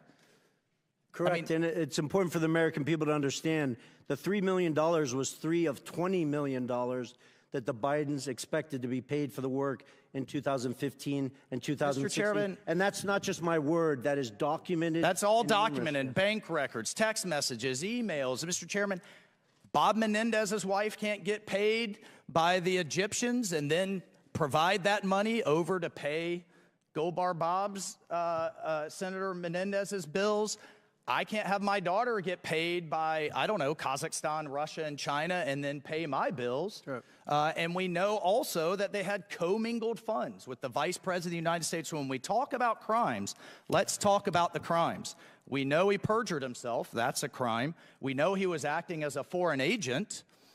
And was he registered under FARA? Was he registered as a foreign agent? Not that I'm aware of. Was his dad complicit in him acting as a foreign agent through meetings and dinners and what have you? That's crime. 100%. That's crime number 2. He was clearly acting in that capacity. We have the Foreign Corrupt Practices Act, and we already have them thanks to the work of this committee for tax evasion. So, Mr. Chairman, there are multiple crimes that this committee has established ample evidence. We must move to impeachment. We cannot allow this to stand. And I look forward to seeing those references to the Department of Justices. For this alone, this is a critical national security issue. The Chinese Communist Party call it the princelings. They don't go after the principle they want to influence. They go through the sun. And it is right out of their playbook. And they've done it at the highest levels of the United States government. I yield my time. Very good. Mr. Chairman, I just have a couple of UC requests, if that's all right. Proceed. One is from Devin Archer's transcribed interview testifying that Joe Biden had nothing to do with any of Devin Archer's business ventures with Hunter. Second is the declassified intelligence community assessment from the National Intelligence Council, March 2021, detailing efforts by Russian actors to interfere in the 2020 U.S. elections. And finally, most importantly, the U.S. District Court decision from the Southern District of New York in United States versus Galanis, where Mr. Galanis was described as a con artist who wanted to be in business with Hunter Biden but never was, and how they thought that they could add layers of legitimacy to their con operation. If I could have those introduced. Without objection, so ordered. Now the chair recognizes Mr. Gates from Florida. You're a serious business person, Mr. Balinsky, right? I am. Unlike the convicted felon next to you, you've served in the military, right? Correct. You've done big deals. Correct. Complicated deals, deals that involved foreign businesses, right? Correct. And so what I'm trying to figure out is when you came to realize that you showed up at the wrong party. Because you kind of strike me as a guy who showed up to do a legitimate business deal, and you ended up instead at a bribe. And so as you're looking at CEFC, as you're having this meeting with Joe Biden, as Hunter Biden is introducing you to his web of contacts, when did you go from serious businessman Tony Balinsky working to make a buck in a capitalist system to a guy worried that you had been unwittingly ensnared into Hunter and Joe Biden's bribe operation with the Chinese Communist Party? I appreciate the question. It wasn't an aha moment. It was more of a process. I am a serious businessman, demonstrated by the different deals I've done around the world and the success of them. But it started, remember, the Biden family wasn't my entry into this. James Gillier, who I'd known for over 10 years, who traveled the world doing business, kept trying to get me involved. I really had no interest. I sat down in the spring of 2017 to walk through things, and then I quickly put together 2 businesses, Sinohawk and Oneida. After the meetings in Los Angeles with Hunter and Joe Biden, it started to sort of, bells and whistles started to go off when Jim Biden used the term plausible deniability. Plausible deniability is the first moment, straight from the lips of Jim Biden, right on the heels of your discussion with Joe Biden, where you start to think, this might not be legit. Correct. And my lawyers at the time could attest to that because I reached out to them saying, listen, I'm a former naval officer. I held a Q security clearance. I couldn't collect. Somebody couldn't take me to dinner for $50. This just does not make sense to me. But you proceed, and then later this thing starts to get a lot uglier. What's the moment you go from, okay, your spidey senses are up, you're analyzing this, to now you know this is a crime that you are bearing witness to? The end of July, when the Biden family put them right front and center in the middle of a $9 billion transaction between the Russian state-owned energy company Rosneft and CFC, a surrogate for the Chinese Communist Party. And was there ever a time in the deals you were involved in where you started to see the money move around the legitimate business enterprise and toward the pockets of the Bidens? Well, the challenge, Mr. Gates, with that is at the time they moved the money, right? You guys have the text messages where Hunter Biden shook down Director Zhang, but I was not aware of that. I spent a year asking questions of, this doesn't make sense to me, where's the money? I stepped in and had lawyers work to dissolve the two entities. I didn't know till years later that they had defrauded me, they had gotten paid all this money, and all this craziness. The amount of facts, it just seems pretty simple. This is either a bribe or a business. It was a bribe from the Chinese Communist Party. And I don't say that lightly. There's 1,200 pages, 8 days of testimony in the Southern District of New York. I encourage everyone watching me, hearing me say this, they're publicly available. Go read them. Our Department of Justice outlines in intimate detail the corruption and bribes that CFC was deploying to political officials all over the world. It wasn't so just in I'm the here United to believe that they did this in every other country, but with the Biden family, it was pristine. It was an actual clean business. That's absurd. And you came to know that, and that's when you blew the whistle, right? That's when you started to get worried when you saw Joe Biden. I stepped away from it. There's the whistleblowers. I can't give them kudos enough for the bravery and the risk they put their family in. They publish stuff where I am voicing the concern of the Rosneft deal. And you animated your concerns when you saw that this wasn't just a corrupt bribe, a corrupt business deal happening to a guy who used to be vice president. When you see that everyone's made a big deal like you're a bad guy, that you showed up at the debate, or you're trying to give life to these facts that you've observed, that it's so bad that you did that during a political contest. But observing this, it kind of seems like it would be unpatriotic for you to stay quiet. Of course. And so, I mean, Joe Biden running for president clearly motivated the Chinese to consummate this bribe. Did it also motivate you? Well, I didn't want to go public. I wanted to simply unload all the facts, personal experiences. It's funny, there's 18 people on this committee with law degrees, including, I think, Mr. Swalwell. Evidence, firsthand testimony, is the most powerful evidence you have. I've given it, Mr. Galanis has given it, along with a whole host of other witnesses. Then, on top of that, I have thousands of documents and pages of legals and stuff like that. That's what's interesting, I wanted Mr. to simply Balinsky. give this information. Yeah, Congressmen and senators. No and one let them questioned do their any of job. your facts. Yeah. No one brought a single piece of evidence that even for a moment discredited any of the truthful testimony that you've given us. No, they my did time's not. expired. I yield back. Gentleman yields back. That concludes our questioning. Again, want to thank the witnesses. We are going to close now, and I will yield to the ranking member for a brief closing statement. Great, and I'll take an extra 32 seconds as Mr. Gates did. Well, and while we're on Mr. Gates, he seemed to be upset about a couple different things. One was fraud, which was fascinating to me, given that his hero, Donald Trump, has just been convicted civilly of bank and insurance fraud in New York in a civil case, and now owes, I think it's $454 million, unless that's gone up with interest. I think he's having a hard time making that, but I'm sure that Mr. Gates' constituents will help him out as they're shaking down Republican voters. You can pay either for Donald Trump's criminal lawyers or his civil lawyers. That's the big political choice, I suppose. He's also upset about China. Well, if you check out the Democrats' report, White House for Sale, how princes, prime ministers, and premiers paid off President Trump, you'll find that China actually gave more than $5 million to Donald Trump while he was president of the United States in direct violation of the Emoluments Clause, which says that nobody in federal office shall accept a present, an emolument, which means a payment, an office or title of any kind whatever from a king, a prince, or a foreign state.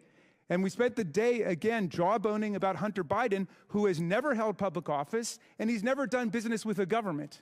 And yet we have right in front of us, in front of our very eyes, mammoth corruption, unprecedented U.S. history by Donald Trump as president. And my friends don't say a single word about it, but he wants to lecture Mr. Parnas about the illegal donations he made on behalf of pro-Trump super PACs. I've noticed something interesting with the people who have finally disenthralled themselves and gotten out of the Trump cult, as Mr. Parnas puts it. People like Michael Cohen, Sarah Matthews, Cassidy Hutchinson, Alyssa Griffin. There's articles about them. There are dozens of those people, and I'd be fleeing for the exits now too. What's so fascinating to me about it is that they don't mind when these people lie for Donald Trump.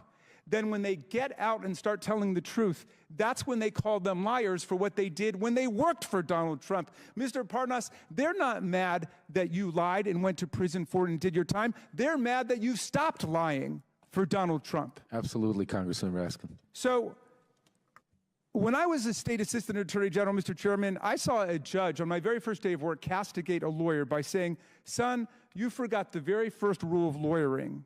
When you go to court, you got to bring the evidence with you. You forgot to bring the evidence. There's no evidence. Hundreds of thousands of pages of documents, dozens of hours of testimony, but not a shred of evidence of presidential wrongdoing, much less an impeachable offense by President Biden. And you're making not just the majority a laughingstock, the whole committee a laughingstock. So it's hurting us. My members are saying, when will they call off this nonsense? So here we are. Again, Mr. Parnas, I want to thank you.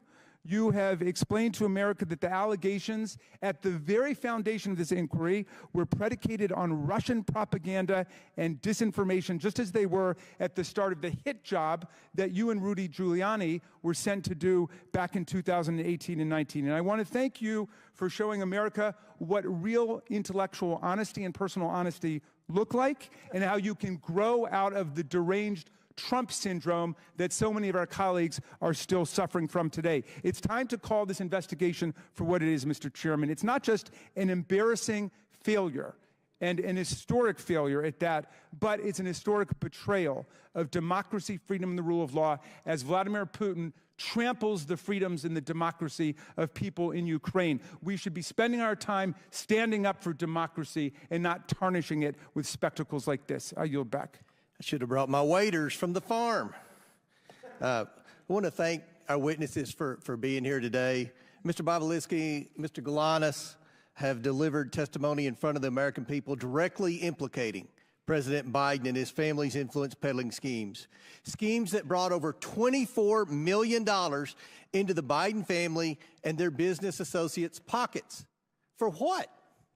I never heard the minority say what they did or what business the Bidens were in. Mr. Balinsky and Mr. Galanis have provided documents supporting these claims and provided hours of testimony to this committee. Mr. Balinsky and Mr. Galanis have not changed their stories. Mr. Balinsky and Mr. Galanis did not ask for this hearing, but they showed up for it because they have nothing to hide. I also invited Hunter Biden to this hearing, in part due to his own request that he be allowed to provide transparency and testimony before the American people. Or at least he did request this hearing, and then he sat for a deposition with the Oversight and Judiciary Committees. Now he's nowhere to be found. Mr. Balinsky, Mr. Galanis, and others have implicated Joe Biden in the Biden family business. Hunter Biden denies his father's role in the Biden family business. This is a material discrepancy among witnesses of the highest order. I attempted to solve this problem by getting the witnesses in the same room together to straighten out any misunderstandings. It should be clear to the American people that Hunter Biden's word is as valuable as the fake services he was selling. And this committee will not play games or belittle the institution of Congress by allowing Hunter Biden to call the shots about who he testifies with or when he does it. At this point, the only person who can resolve this discrepancy about Joe Biden's participation in his family's influence peddling schemes is Joe Biden himself. As I said at the beginning of this hearing, Joe Biden was either used by his family over and over again and paraded in front of his business partners to rake in millions of dollars, or he knew exactly what he was doing to enrich his family. Joe Biden was either complicit or incompetent. And the American people deserve to know which one it is, which one it was. But neither is acceptable for the leader of the United States. I don't think anyone believes that this is acceptable behavior for the family of the President of the United States to receive tens of millions of dollars from our adversaries around the world, and they can't say one single thing they did to receive the money.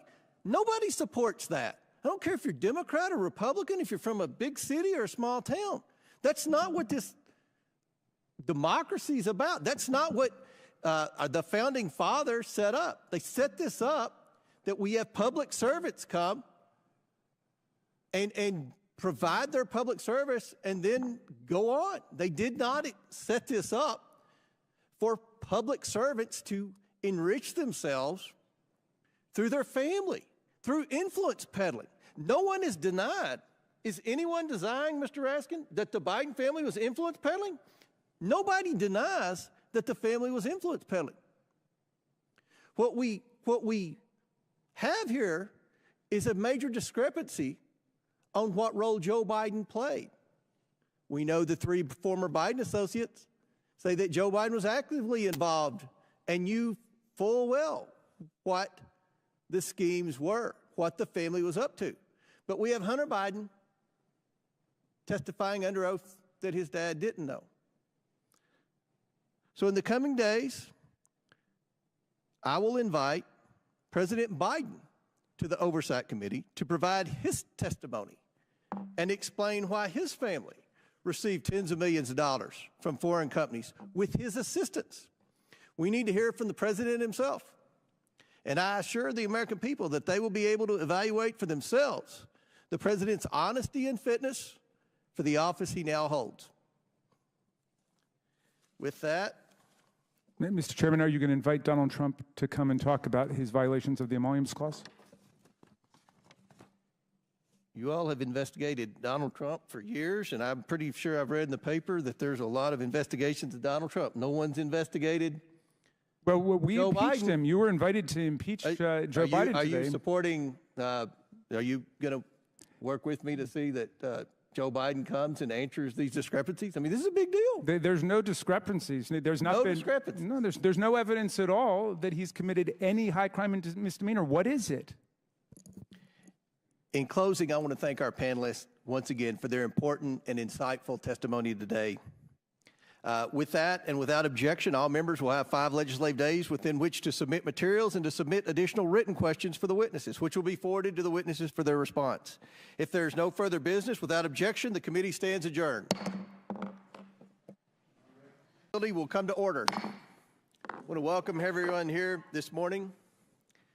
Without objection, the chair may declare a recess at any time. Without objection, Chairman of the Ways and Means Committee, Mr. Jason Smith of Missouri, Representative Matt Gaetz of Florida, and Representative Eric Swalwell from California are waived onto the committee for the purpose of questioning the witnesses at today's committee hearing. For today's hearing, opening statements will be limited to 10 minutes for the chair and 10 minutes for the ranking member. The chair also notes that points of order pertaining to the engaging of personalities against the president will not be in order for the duration of today's hearing. Given that this is a hearing regarding this committee's impeachment inquiry, members must be allowed to speak frankly. The chair now recognizes himself for an opening statement.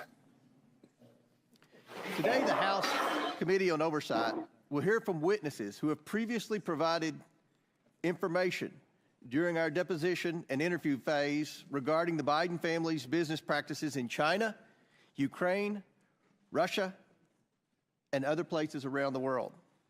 At the start of this Congress, the Oversight Committee has investigated what product or service the Biden family and their associates were selling that would justify over $24 million in payments. We've reviewed emails, bank records, text messages, suspicious activity reports at Treasury, and other evidence normally compiled during an expansive investigation such as this. The Oversight Committee has found no credible evidence of the Bidens providing any work product. The committee has identified no legitimate value or document or even one single hour of work the Bidens have provided their business partners. Nothing. What is apparent after over a year of investigation is that the Bidens do not work in any traditional sense of the word. They do not work as consultants or lawyers or advisors. The Bidens don't sell a product or service or a set of skills. The Bidens sell Joe Biden. That is their business. For months, we have heard Democrats desperately proclaiming that witnesses have told this committee that Joe Biden had no involvement in his family's business dealings. But where are those witnesses today? It's telling. Democrats haven't invited one of these witnesses to today's hearing. That's because they know their testimonies would not withstand public scrutiny. Democrats have relied on these witnesses' opening statements and have willfully turned a blind eye to the facts that have come out in these interviews once the witnesses were questioned about our record of evidence. Democrats now must rely on bringing in a distraction witness to talk about nonsense, and who can't talk about any of the facts brought by today's witnesses who worked with the Bidens. Now, President Biden cannot control his adult son. He cannot control his brother, his sister-in-law, or his 9 family members who have received money from these transactions. All President Biden can do is control his own actions, and that is what we are here today to discuss with the witnesses. Because in the course of this investigation, we have learned that Joe Biden has taken action after action to further his family's plans to get rich. He shows up to meetings, gets on phone calls, shakes hands and tells people to, quote, look after my family. He goes to dinners with foreign oligarchs and a Ukrainian executive paying his son millions of dollars. He gets paid with money from Chinese businessmen who he has meetings with and tells other business associates he'll see what he can do to help their situations. He writes letters of recommendation for foreign business associates' children. The scam is simple. The Biden family promises they can make a foreign partner's problems go away by engaging the U.S. government. The problems can be anything: a Ukrainian corruption investigation, moving Russian money to the United States, a Romanian criminal prosecution, access for China to American energy sources. Joe shows up, shakes a few hands in front of his son, and says, quote, take care of my boy, or something similar. And the money flows to the tune of tens of millions of dollars. It's done over and over again. The Biden family promises Joe's power. Joe Biden shows up, and millions of dollars come into the Biden's pockets. Joe Biden is the family's closer. How could he not be? The Bidens aren't doing any other work for these foreign companies that would warrant tens of millions of dollars. There are only 2 explanations for this. The first is that Joe Biden knows exactly what he's doing and knows a handshake, a wink, and a smile is enough for him to maintain, as Jim Biden famously calls it, plausible deniability. Or Joe Biden is being led around by his family and has no idea who he's meeting with or what message he is sending, and is truly an elderly man with a poor memory. There's no other explanation. Either Joe Biden is complicit or Joe Biden is incompetent. Since becoming chairman of this committee in January 2023, I've promised the investigation into the Biden family's influence peddling would be based on bank records, witness testimony, and verifiable facts. After years of Democrats using this committee as a mouthpiece for every conspiracy theory they could find, like the Russian collusion hoax, under my leadership, the committee has returned to real investigations. If Democrats want to spin another Russian hoax, I will ask them to answer one question. What services did the Bidens provide to earn them and their business associates over $24 million? What did they do for the money? Democrats have the same bank records as we do, and bank records do not lie. The witnesses today are here to talk about Joe Biden. Republicans are here to talk about Joe Biden. If Democrats wish to spend their time beclowning themselves with another Russian collusion hoax for the sake of protecting President Biden, they can do so. As I said I would, I've invited Hunter Biden here today to sit alongside his business associates and provide his side of the story. Hunter Biden demanded a public hearing. I've given him one. Maybe he will show up. He has said he isn't, but he loves saying one thing and doing another. At some point, Hunter Biden saying one thing and doing another begins to reflect poorly on his ability to tell the truth at all. But this hearing is not about Hunter Biden. This investigation is not about Hunter Biden. It's about Joe Biden and the lies he continues to tell the American people. With that, I yield to Ranking Member Smith, or Chairman Smith. Thank you, Chairman Comer and Ranking Member Raskin. From the beginning of this investigation, we've made clear that we will follow the facts wherever they lead. The facts have led us to two conclusions. One, the Biden family has for years traded on Joe Biden's name in order to rake in millions of dollars, often doing so with his direct knowledge and clear involvement. Two, President Biden has been continually dishonest with the American people about his knowledge of his family's business dealings. We have testimony from multiple witnesses that Joe Biden was the brand. He knew what his son and brother were doing and did nothing to stop it. That alone makes him complicit in a scheme to make money off of his public service. But he was not just complicit. He was, as one of today's witnesses has testified, an enabler of this activity. The evidence of the two IRS whistleblowers who came to the Ways and Means Committee has been affirmed by volumes of material provided to Congress, by the testimony of others, and even by the Department of Justice, who finally brought charges against Hunter Biden that mirror those called for by the IRS investigators. The evidence obtained shows that, one, Joe Biden met with his son's business partners on multiple occasions. He used an alias to exchange dozens of emails with his son's bookkeeper. He took official government action that suspiciously coincided with those meetings and correspondence. The connections between Joe Biden and his son's business practices extended even to the Biden 2020 campaign. At the height of the Democrat primary, Kevin Morris, a Hollywood lawyer who met Hunter Biden at a Joe Biden campaign fundraiser, paid off Hunter Biden's tax liabilities because there was, in his words, quote, risk personally and politically. If that matter was not swept under the rug, investigators that were interested in pursuing a potential criminal campaign violation were told to stand down.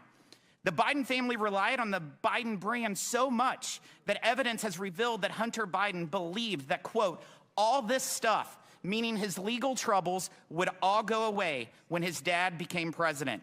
Why did he believe that? Because for years, the Biden family has personally benefited from Joe Biden's position of power. Joe Biden knew this, he did nothing to stop it, and he lied about it. I yield to Jim Jordan, Chairman Jordan. I thank the gentleman. Who planted the pipe bombs on January 6? Nobody seems to know. Who leaked the Dobbs draft opinion? You know, the leak that led to an assassination attempt on Justice Kavanaugh. How about this one? Who left cocaine at the White House? Biden administration doesn't seem to have time to answer these questions. They're too busy investigating parents at school board meetings, labeling Catholics extremists, retaliating against whistleblowers. They're too busy putting together a sweetheart deal for Hunter Biden, a deal that got laughed out of court.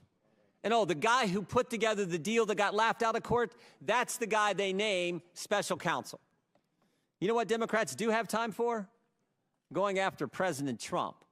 They've been doing it for 8 years. They spied on his campaign, then it was the Mueller investigation, 19 lawyers, 40 agents, $30 million, and found nothing. Then it was impeachment, then it was raid his home, then it was a special counsel, then it was the 14th Amendment. The party of democracy said, we're going to keep the guy off the ballot who's leading in every single poll. The ranking member said that President Trump should be disqualified from even running for office. Thank goodness we have a Supreme Court who disagreed with the ranking member and the Democrats. 9-0. Not 5-4, not 6-3, not 7-2, not 8-1, 9-0. They disagreed. Now Democrats say, how dare Republicans investigate Joe Biden? How dare they look into the money, the business, and the brand? Millions of dollars, as the chairman said, millions of dollars from foreign entities run through 20 different companies for what? 20 different companies. For what? Devin Archer told us what it was for. Access to the brand. And the brand was Joe Biden. The brand that played rounds of golf, took calls and meetings, attended lunches and dinners with Hunter Biden and his business partners. The brand that said, the brand that conditioned $1 billion of American tax money on the firing of the prosecutor pressuring the company Hunter Biden sat on the board of. And oh, by the way, was getting paid $1 million a year. Today, we're going to learn more about that brand. We're going to learn more about what Mr. Galanis called the Biden lift. We'll learn about the plausible deniability that Jim Biden talked to Mr. Balinsky about. And we'll hear about the statement, the rule that governed how the business operated around Joe Biden. The rule that said, say it, forget it, write it, regret it.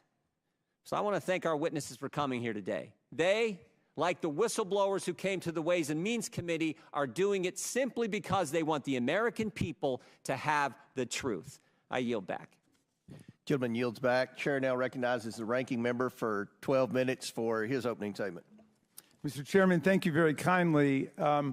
With any luck, today marks the end of perhaps the most spectacular failure in the history of congressional investigations, the effort to find a high crime or misdemeanor committed by Joe Biden and then to impeach him for it. In prior hilarious episodes of this long-running madcap series, America got to see the following. 1, nearly 20 fact witnesses who could not identify a single act of wrongdoing by President Biden, much less a high crime and misdemeanor, and who overwhelmingly testified that Biden was not involved in any of his family's business adventures.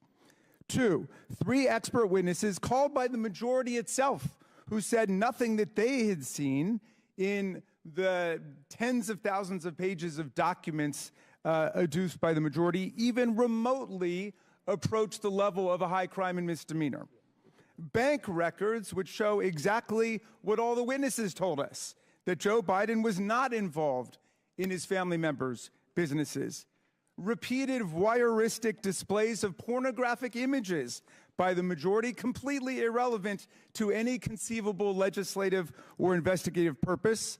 A star witness, Gal Luft, who turned out to be a Chinese agent and an illegal arms trafficker on the run from American justice, and the key piece of evidence which launched the entire zany goose chase, an FD 1023 form in which the FBI duly recorded a completely fictional tip about a $5 million bribe to Vice President Biden peddled by Alex Smirnoff, who has been criminally indicted by a Trump-appointed U.S. attorney, Special Counsel David Weiss, for felony counts of systematically lying to the FBI and constructing a false record about Joe Biden, and now sits in jail in California as a flight risk while the world studies his longstanding and extensive ties to Russian intelligence. Today, the good chairman and his ace MAGA detectives have finally jumped the shark. The comedy of errors comes crashing to an end as House Republicans in more than a dozen Biden districts beg for mercy, and the committee throws a flabby Hail Mary pass 3 weeks after the Super Bowl's over. So today, we revisit the fruitless testimony of 2 more fading star witnesses who have failed to testify to any presidential wrongdoing, much less evidence of high crimes and misdemeanors. Both of the majority witnesses are frustrated would-be business partners of Hunter Biden, who tried to leverage the Biden name, or the Biden brand, as they keep calling it. But they never got any business off the ground for reasons that will become painfully obvious to anyone watching the proceedings today. Even Hunter Biden, laboring at the time under a serious substance abuse addiction, could tell these were not the type of people he should be doing business with. So rather than representing the Biden brand, which was their ardent wish, they now show up today as loyal servants of Trump world, each of them proudly represented by their very own former Trump White House attorney. The first is Mr. Balinsky, the bitterly disappointed wannabe Hunter business partner whose famously litigious history includes unsuccessfully suing his own dying father's charity for nearly $1 million. And just last month, suing Cassidy Hutchinson for $10 million after she reported that Mr. Balinsky, wearing a ski mask, met with Mark Meadows.